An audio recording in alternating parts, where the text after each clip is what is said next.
YouTube! Welcome back to the channel. It's time for another card rating. And today, who do we have here? What's up, everybody? This is the Act-Man here. High-class Yu-Gi-Oh! YouTuber known only for my objectively correct opinions on Yu-Gi-Oh! The infamous Act-Man Yugi-Boomer video, yeah. That's a doozy. Alright, so what are you actually known for the uninitiated? Like, why are you a big deal in the community and online? I like how you talk me up. Yeah, I make game reviews, you know, talk about video games, why they're awesome, why they're bad. Try to make them funny, entertaining, and insightful, and that's the Spark Notes version of it. Yeah, talk about all sorts of things in the video game industry, but I've also been a pretty huge fan of Yu-Gi-Oh! Kind of like on and off ever since it first came out in North America. I'm much bigger when it comes to Yu-Gi-Oh! On like collecting. I'm looking at my collection back here, but I like buying Yu-Gi-Oh! Cards probably more than I play the game. So what's your level of experience with Yu-Gi-Oh! In terms of your competency at the game? Because I've got you down as classic player rating modern cards. For the most part, there's like I'm familiar with some modern stuff. I'm not familiar with like certain combos because there's so many of them. But so this is the deal here. I'm gonna give you 5 cards. They are either objectively bad or objectively good. No. For the most part, I'm so sure like... people in the comments will disagree, but you should be able to, or at least it should be quite deducible that they are good or bad. So I'm going to present you with 5, and you have to tell me if it's good or bad. And that's the deal. Shall we begin? Hell yeah. So starting us off here, a little harkening back to your video here. Please read the name and tell us what this card is. No! You're a grown-ass man. Read the fucking cards. So this is my personal favorite, DDD Super Doom King Purple Armageddon. Once per turn before damage calculation, if your DDD fusion monster battles an opponent's monster, you can make that opponent's monster lose 1,000 attack until the end of this turn. Every time I learn how pendulum effects work, it immediately leaves my brain like the next day. Do you remember how pendulum summoning works? It has something to do with spell and trap cards. Something to do with trap cards? Well, the spell and trap zone. Sorry. Okay. Yeah, now read chapter 2, please. Okay. So it requires 2 DDD monsters. You can target one attack position monster your opponent controls, destroy it, and if you do, inflict damage to your opponent equal to half its original attack. You can only use this effective DDD Super Doom King Purple Armageddon once per turn before damage calculation. If an opponent's monster battles, you can make its attack become equal to its original attack until the end of the damage step. If this card in the monster zone is destroyed, you can't place this card in your pendulum zone. So thoughts on like the card length here? Like, I think the reason I brought this card up was specifically to illustrate how absurd it is to include that you can only use this effect of name of card. It wasn't this card you brought up, wasn't it? Nirvana High King? Yeah, I think I brought up this one for because I know you brought up a fake fusion pendulum card, but I don't think. Oh, did I?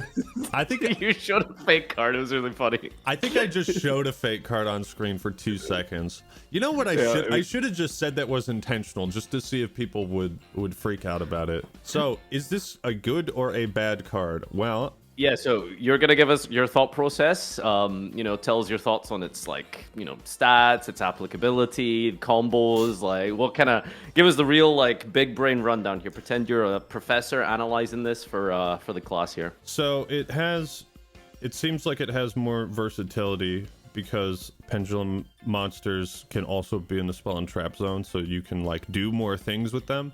It also, I mean, I could be wrong about that, but. Also 2 DDD monsters that's also not very specific, so it looks like it's pretty easy to get out. Target one attack position monster, destroy it, and if you do, equal to half its original attack. That's okay, I suppose. If you need clarification stuff, you know, that's fine. So the way that this works is when you make something become its original attack, the sort of practical ability here is like, do you know the card Honest? Vaguely, yeah, I do remember it, yeah. So basically, there's like, if your opponent's boss monster just has like this effect where, I don't know, it boosts itself by 2,000. Like, this guy will basically put it back to normal, so it stops like attack modulation, basically. I don't think this is that good of a card. Why is that? Because the effect is not that crazy. It seems like you could. Like, the idea would be to restore an opponent's attack to its original, so that you could then inflict damage. Okay. But like, in the video, in the video I'm recording, I'm like squinting because the text is so small. So it's got two effects, right? Yeah.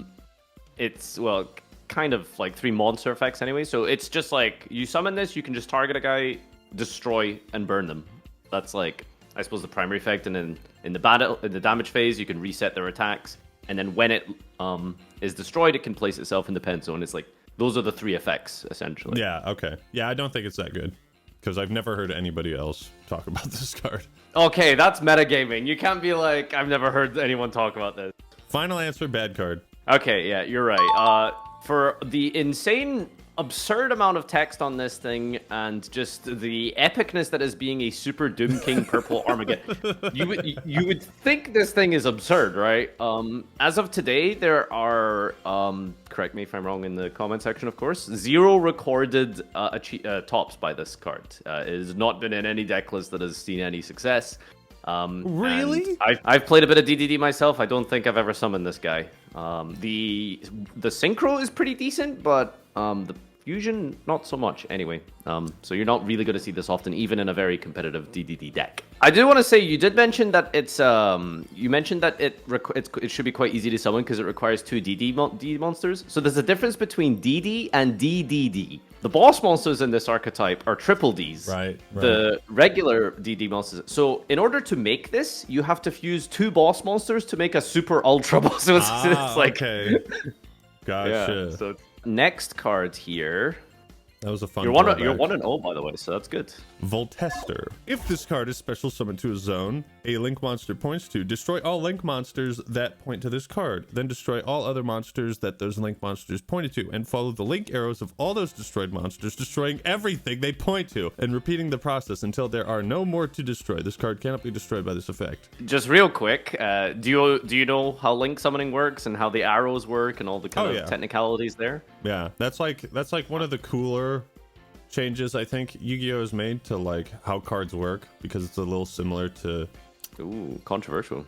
So what I'm saying is the idea of cards having effects based on where they are on the field is cool, because that's never really been a thing. It never really used to matter where cards were on the field, you know. Mm-hmm. So I think it's a cool it's a cool concept. This is a cool card conceptually too, right? Because he's charging his electricity throughout the board, and it's, you know, he's creating a current that destroys everything that's linked. Look at you with the trivia.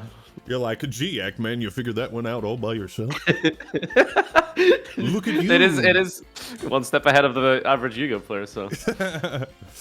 Okay, a link monster points to, destroy all monsters that point to this card. So yeah, it's exactly as you described. It just destroys everything in a current following the arrows. So depending on where you choose to summon this, it could have a very good effect or not have an effect at all. You would want to summon it to a zone of link monster points to, surely. Yeah. It doesn't have any other effect besides that. So, you know. Oh, it's also not a link monster. I suppose that's important too. It is a main deck monster, yeah. Yeah. I would say it's a cool card conceptually, but with all that in mind, I would say not a good card. Okay, why though? Like, what's like the reasoning? Because you can't search your deck for another card. It has no graveyard effect. You can't, you know. Well, there's not enough text. Yeah, exactly. It only does one thing. I mean, you're picking up on the idea that Yu-Gi-Oh cards should have like 4 abilities before they're good or not. All right, final answer, bad card. Final answer, bad card. Hey, 2 for 2. Congratulations. Yes, 2-0, baby. Oh my God, that number.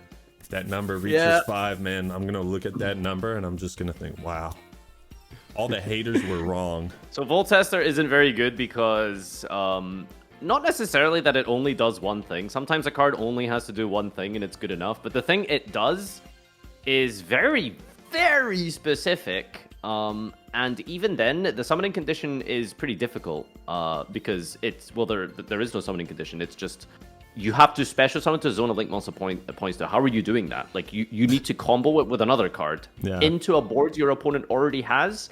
It requires way too much setup. It's definitely a gimmick, like, you know, funny trivia card, essentially. Ooh, Iron Thunder. A trap card? What? A trap card. No way. What in the... What? When a spell/trap card or monster effect is activated on the field, pay half your life points. Oh, this is Solemn Judgment. Negate the activation, and if you do, destroy that card. Then destroy any other cards in the same column the destroyed card was in that are in the monster. Okay, so that's also a cool concept card. So real quick, the you mentioned Solemn Judgment. It's not exactly like it, because Solemn Judgment stops the summoning of a monster, but Solemn Judgment doesn't stop the effects of monsters. This does sort of the opposite. Gotcha. Okay, yeah, that is an important distinction because Solemn Judgment is still pretty good. So yeah, like in a practical sense, this is literally Solemn Judgment, but instead of summoning, it stops monster effects, and it also hits everything in the column, which is cool. All right, so talk us through it. What are you thinking? Well, I mean, trap cards are also not as relevant, I believe. Maybe they tried to make them better, but I haven't paid too much attention to anything meta relevant in like the last year, maybe year and a half, something like that. I just feel like on the basis of of being a trap card, it might not be good. The effect seems pretty good. You're still paying half your life points. Life points are a resource, and you get to destroy more than one card. So I guess the question would come down to, is it more practical to negate a monster effect or the summoning of a monster? Just a side note, do you know what side decking is? Side decking? Like like between game 2 and 3 you can bring in and out cards. Yeah. There's a world where maybe you could be side decking this rather than just, you know, say it's good or bad because it's a trap card kind of thing, right? Maybe you could bring it in, something like that. Fuck, I want to be 5 out of 5 and 0. This is a tough one. I think, you know what? I think you're trying to send me for a loop. I think... No, this is something everyone criticizes me for in these videos. They say, Farfa, you're always like gaslighting the guests and stuff. I am just trying to give you context of the game and let you do the heavy lifting. Yeah, right? I know what tells side your thought decking process. is. I've never, like... Okay. You know, I always just played with my buddies, so I never, like, had a side deck. My side deck was the rest of the cards I owned. It's just okay. Let me get a box number 2 real quick. Yeah. All right, fuckface. I think you're trying to send me for a loop. I do not think this is a meta-relevant card. Is this your final answer? That is my final answer. You are correct. Iron Thunder, on paper, is really good. It seems like this thing should be quite strong, especially, you know, the distinction between negating a summon or a monster effect. It really just depends on the situation. Solemn Judgment actually is very weak in some situations because your opponent is just not really activating anything. They're just inherently summoning monsters, beating you down, and then your Solemn Judgment isn't doing anything. So depending on the situation, Iron Thunder could come up more than Solemn Judgment. The issue with Iron Thunder is, and we'll preface this by saying it's a very new card, but as of late, so far, and there's been a lot of events since the release of Iron Thunder, there has not been a recorded top with Iron Thunder yet. Potentially, it could be in the future, but for now, this hasn't seen any competitive play, so it's safe to assume, at least at this present time, Iron Thunder is not a good card. You are 3 for 3. I'm 3 for 3, baby. Let's fucking go. All right, next card. Forbidden Droplet. Send any number of cards from your hand and or field to the graveyard. Choose that many effect monsters your opponent controls, and until the end of this turn, their attack is halved. Also, their effects are negated. In response to this card's activation, your opponent cannot activate cards or the effects of cards with the same original type, monster, spell, trap, as the card sent to the graveyard. To activate this card, you can only activate 1 Forbidden Droplet per turn. Have you seen Forbidden cards before? Like Forbidden Lance, Chalice, all that kind of stuff? I feel like I've heard of Chalice. Yeah, so this is a sort of one of the newest of that series of cards, Forbidden Droplet. First of all, do you understand, like, fundamentally how this works? Are you kind of getting it? Because it is quite a mouthful. Yeah. So you send, let's say you send, from your side of the field or hand, you send a monster, a spell, and a trap. That means that your opponent could not activate cards in response to this card that are spells, traps, or monsters. Is that correct? And you would also, and you would negate 3 cards in the process. So basically, it's a monster negate for that number of monsters on your opponent's side of the field that you discard for. So let's say you have Forbidden Droplet and you just send like another random spell in your hand. that other spell that's one spell, so you get to negate one monster on the field, and then they can't respond with spells. If you discard a spell and a trap, you get to negate two monsters, and they can't respond with spells and traps. If you discard a monster and a spell, they can't respond with monster spells, and then you negate two. And as you said, if you discard monster spell trap, you negate three, and they can't respond with anything. Because, like, you could probably combo this with monsters that do something when they're sent to the graveyard.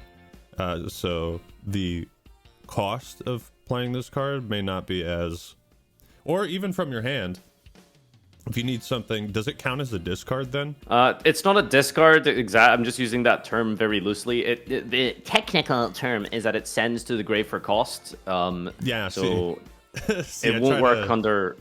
I try to make sure, you know, what was the fucking other one that was target? Yeah, target. So yeah, so this doesn't target. Right. Just to make sure that's which is, you know, that could be a good thing. Non-targeting negate. It is also yeah. a quick play spell, so you can play this during your opponent's turn as well.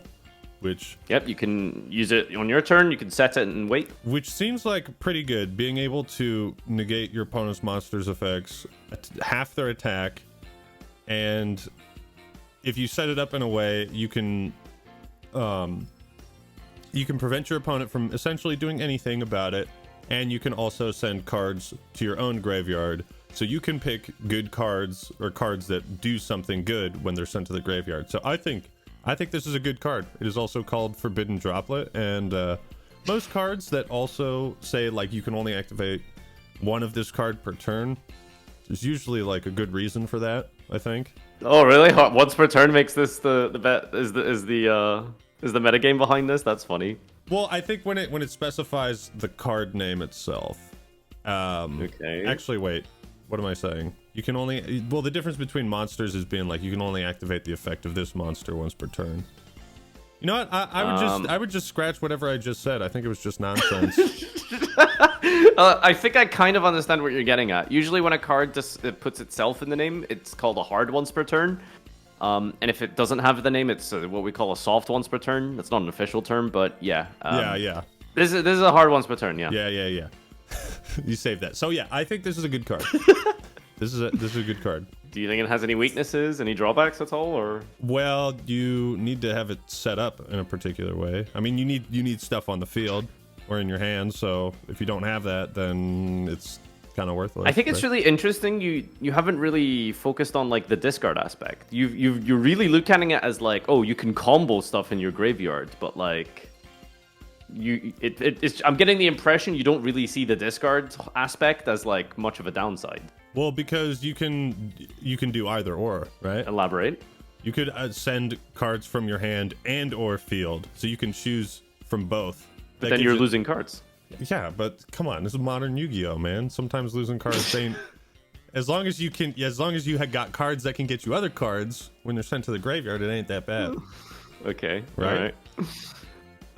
Sure. All right. I mean, listen, I'm not here to gaslight, trip you up. Just if you feel Finally, that way, then that's all good. All right, sick. Forbidden Droplet. This is a good card. This is a very good card. Hell yeah. I think it's also even better than I think you kind of understand or are kind of perceiving it is. So one of the cool ways, because you kind of almost got there, but you sort of fell into the sort of direction of, oh, you can use it as a trap. One of the cool things about Droplet being a quick play is that on your turn, you can activate like a bunch of cards and then activate Droplet to send a card.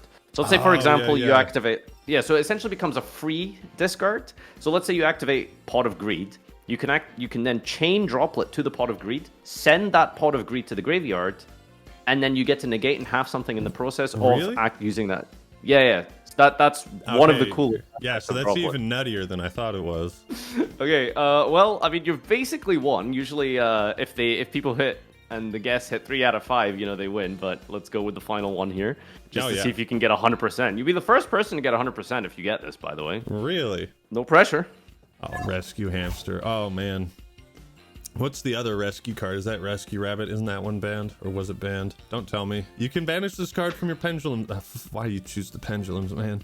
You can banish this card from your Pendulum Zone. Add 2 face-up Pendulum monster cards with the same name from your extra deck to your hand. You can only use this effect once per duel. If this card was normal summoned this turn and you have a face-up level 5 or lower Pendulum monster in your extra deck, you contribute this card. Choose one face-up level 5 or lower Pendulum monster card in your extra deck and special summon 2 monsters from your deck. The same name as that card, but they have their effects negated. Also, they are destroyed during the end phase. Okay. You know when you read words and your brain just doesn't process anything that you just read? I know, it's a lot. It's a lot.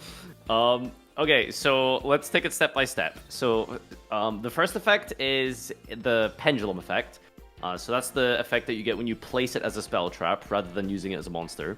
So you place it in your scale, you activate it, so it banishes itself, and then it just gives you back 2 face-up pendulum cards from your extra deck with the same name. Add 2 face-up, but if they're in your extra deck, how are they face-up? Do you really not know how pendulum works? We may have done goofed. I assumed you knew how pendulum summoning works, actually. Like I said, pendulum, I'm serious. Like, I've looked it up like 4 or 5 separate times, and like every time I learn what it does, I just instantly forget it like the next day. Oh shit. Okay, so we're gonna have to like give you like a quick like rundown on how to pendulum summon, the most complicated summoning mechanic, by the way, and then you're gonna judge if this is good or not. Okay. 2 hours later. It hurts my brain. Yeah, I mean, if this is the first time you're really getting top pendulum and then you have to judge this, it's yeah, it is definitely not easy. Since this is the 5th card, and there are 5s on the Rescue Hamster scale, and the scale is right now 3 bad, 1 good, chances are, in a multiple choice quiz, this would be a good card, probability-wise. Okay, dude. I should have just given you like 5 bad cards, I guess. Yeah. I'm gonna do that with a guess. I'm just gonna give them 5 bangers and see what happens. So based on that, I'm gonna say it's a good card. Do you understand anything about what I just told you? Have you gotten it? I just used an example of the scales. It has 5 on the scales. So we're at the 5th card. Okay, level 5 or lower. It's 5. They're really emphasizing 5. So all right. So you're gonna lock in good. I'm gonna lock in good for the right reasons. But let's say if we were to use like the card effect as the judging factor here, which is the entire point of the show, what would you say this is, good or bad? Okay, if we're actually going off the card effect, it seems too specific. And you have a face-up level 5 or lower. Tribute this, choose one face-up level 5 or lower pendulum monster in your extra deck and special summon with the same name as that card. You do get to special summon 2 pendulum monsters though. But they have to have the same name. They have their effects. And you have to have that. And you have to have that name in the face-up extra deck already. Yeah, so I think this is a little too complex or too tricky to be really good. So based on the card effect, I would say not good. Okay. Final answer. So I'm gonna lock you in for not a good card. All right, cool. Unfortunately, you're wrong. Well, based off the probability, I was still right. Yeah, I guess if you want to go through some basic statistics, you could cheat. I suppose. I mean, I gotta mix it up next time. I guess I'm gonna do 5 bangers next time. Don't tell my next guest. Anyway, so yeah, Rescue Hamster is definitely not good anymore, and that's mostly because of the massive, huge nerf they did to Pendulum in 2017. Now, yeah, wow, that was 19 years ago. That's crazy. But 19? Basically. Pendulum math. Pendulum pre-nerf was just the most absurd thing that just I can't believe people didn't only play Pendulum during those that period. Filling up your extra deck is like they made an entire archetype, for example, that would just constantly destroy your scales. Fill up your extra, and then you just special summon them back. Like Performer Pal. Perform Mage used to do that all the time. You would destroy a plush fire, special a guy from your deck, special back the plush fire. It was absolutely incredible. Yeah, I do Rescue remember Hamster. That. I remember like pendulums, like when they first came out, people were very upset about them. What did you think of them? I was like, man, the cards are getting smaller and smaller. The card art is. the art's getting smaller and the effects are getting longer. I was like, man, I don't know. But yeah, Rescue Hamster has seen multiple different tops across multiple different pendulum strategies throughout 2015 to around 2017 when the deck eventually got nerfed. And ever since, I don't think it's done anything. But that's again not really because of the card's fault. It's mostly because of the rule change. Yeah. So it is too hard to kind of set up now because of Master Rule 4. So in a way, I feel like I get half a point for this. Okay. You think? Explain. How did you arrive at that conclusion? You're like, okay, explain. Well, because I'll tell you if you're right or wrong. Well, because so you're saying this card used to be really good, but it isn't anymore. And the question you're asking me is if this was ever relevant in the meta, or if it's relevant to the meta now. The question is, can you rate modern Yu-Gi-Oh cards? This is considered a modern Yu-Gi-Oh card, okay? Just because it isn't good now, it's good in the modern era at some point. Okay, it was good. Gotcha. Okay. So I was going for now. This is not a modern card. Well, thank you, Axeman, so much for joining. It's been a blast, and yeah, give us some closing thoughts on the game and where you kind of perceive Yu-Gi-Oh to be today. Well, as you can tell, I love talking about it. I mean, it's fun to see newer cards and just kind of see where the game is at. But I also I don't know, I feel like you're a fun guy to talk to Yu-Gi-Oh with. So, like, I don't really get many opportunities to, you know, make Yu-Gi-Oh type content for my channels. But so it's kind of like an outlet when I get to talk to someone who's like super deep into it, you know? I think I've said this before about Yu-Gi-Oh is that, like, no matter what type of shit I might talk about it, it's like you can enjoy the game however you like. It's so modular and there's so many different deck ideas and people are always coming up with new stuff. All right, thank you so much for joining me. Yeah, it's been a blast as always talking to you. So yeah, anytime, yeah. Take care. Social media, various forms of ways to access Hackman's content will be in the description as always. Thanks everyone for watching and peace out. 4-in-1, baby. Peace.